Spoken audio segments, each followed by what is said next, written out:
You know, sometimes the biggest problems have the most incredible solutions. And today, we're talking about one of the greatest shortcuts ever built, a man-made marvel that literally sliced a continent in two. Of course, I'm talking about the Panama Canal. It's a 50-mile waterway that solved an 8,000-mile problem. And believe me, it completely changed the way our world works. So, let's start with the puzzle, a real head-scratcher. How in the world do you get a 100,000-ton ship? I mean, one of the biggest moving objects on the entire planet across a mountain range. Think about that for a second. A ship over mountains.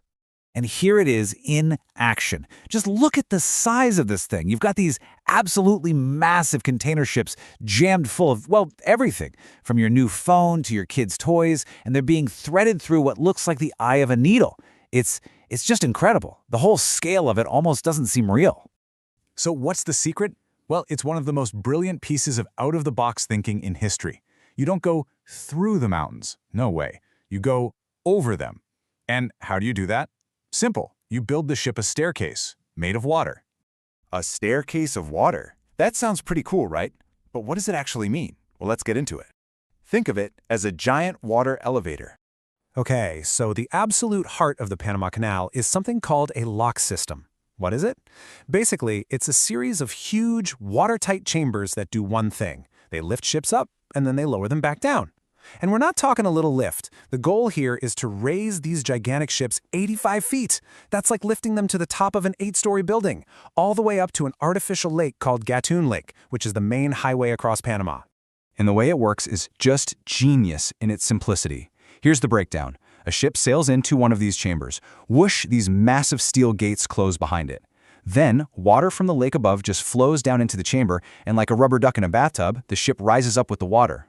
Once it's at the right height, the gates in front open up, and it sails on to the next level. But here's the craziest part. There are no giant pumps. None.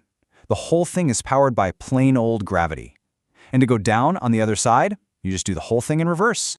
But all that gravity-powered magic comes at a cost, and that cost is water. A lot of water. To get one single ship through the original set of locks, you ready for this? It took 52 million gallons of fresh water.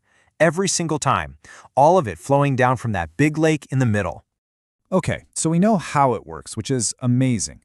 But why? Why go through all this unbelievable effort? Well, the world desperately needed a shortcut. Just imagine this. Before the canal, if you wanted to get a ship from, say, New York to California, you had to go all the way down and around the tip of South America. A brutal, dangerous journey around Cape Horn that added 8,000 nautical miles to the trip. We're talking months. In one famous case, a U.S. warship took an extra 66 days to get from San Francisco to Cuba. Then the canal comes along and turns that nightmare into a 50-mile trip that takes about 8 to 10 hours. The savings in time, fuel, and money, it wasn't just big, it was revolutionary. But building this thing, oh man, it was an absolute saga. First, the French gave it a shot back in the 1880s, but they were just crushed by the jungle and by diseases like malaria and yellow fever. It was a disaster that cost over 20,000 lives. So then, in 1904, the U.S. steps in. After, let's say, helping Panama get its independence, they start a massive 10-year construction project. Finally, in 1914, the first ship makes the journey. Fast forward all the way to 1999, and in a huge moment of national pride, the U.S. handed the keys over and Panama took full control of its own canal. So, the canal didn't just connect the Atlantic and the Pacific. Nope, it basically rewired the entire globe. Let's talk about that impact. I mean, for the country of Panama itself, the canal is, well, it's everything. Since they took control in '99, it's become the absolute engine of their economy. Look at this. The canal and all the stuff related to it makes up 40% of the entire country's economy. That's just huge. And what about for the rest of us? Well, its reach is just staggering. Get this number in your head, 5%. About 5% of all the stuff that's shipped by sea, all over the world, every single year, has to pass through this one little 50-mile strip of water. It is one of the most critical choke points in our entire global supply chain.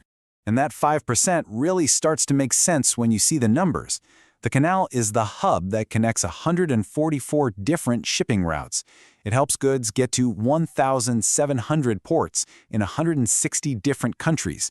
And its main job, really, is being the superhighway that links factories in Asia with all of us shoppers on the U.S. East Coast.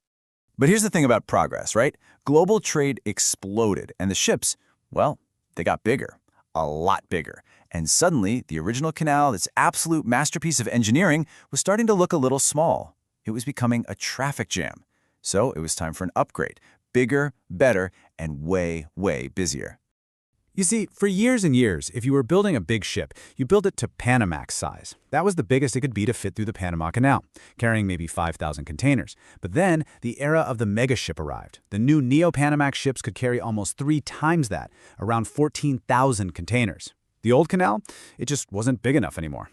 So what did they do? They undertook this absolutely massive multi-billion-dollar expansion project, which they finished in 2016. And as you can see right here, they didn't tear down the old system. Instead, they built a whole new, much wider lane right next to it. It was like adding a superhighway next to a country road. And just like that, they doubled the amount of cargo the canal could handle. And you know what? The new design wasn't just bigger, it was way smarter. The new locks have these incredible water-saving basins built next to them. It's a super clever system that captures and reuses 60% of the water for each ship. A really critical feature, as it turns out. And that focus on saving water, well, it's more important now than ever before. Because right now, the canal is facing its biggest challenge yet. You could say it's a very, very thirsty canal. Remember how the whole system runs on water from Gatun Lake? Well, that water comes from rain. And lately, there hasn't been enough of it. This chart says it all. A really bad drought has made the lake's water level just plummet. On New Year's Day 2024, the water was lower than it's ever been for that time of year. And the bottom line is, without enough water, the canal can't work properly. So what's going on? Well, according to climate experts, it's a double whammy. You've got a natural weather event, El Niño, happening at the same time as the much bigger issue of record global warming. So this isn't just a bad year. It's a sign of a much bigger problem linked to our changing climate.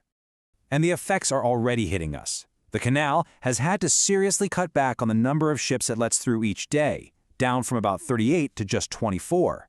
That means huge traffic jams of ships waiting to get through. It means the biggest, heaviest ships can't even use it. And that disrupts the supply of, well, everything, from the car you want to buy to life-saving insulin. So when you see this picture, all these ships just sitting there, waiting, it's not just a traffic jam. What you're really looking at is a 20th century marvel running smack into a 21st century crisis. The same incredible human ingenuity that carved this path through a continent is now being tested in a way no one could have imagined. And that brings us to the big, final question, doesn't it?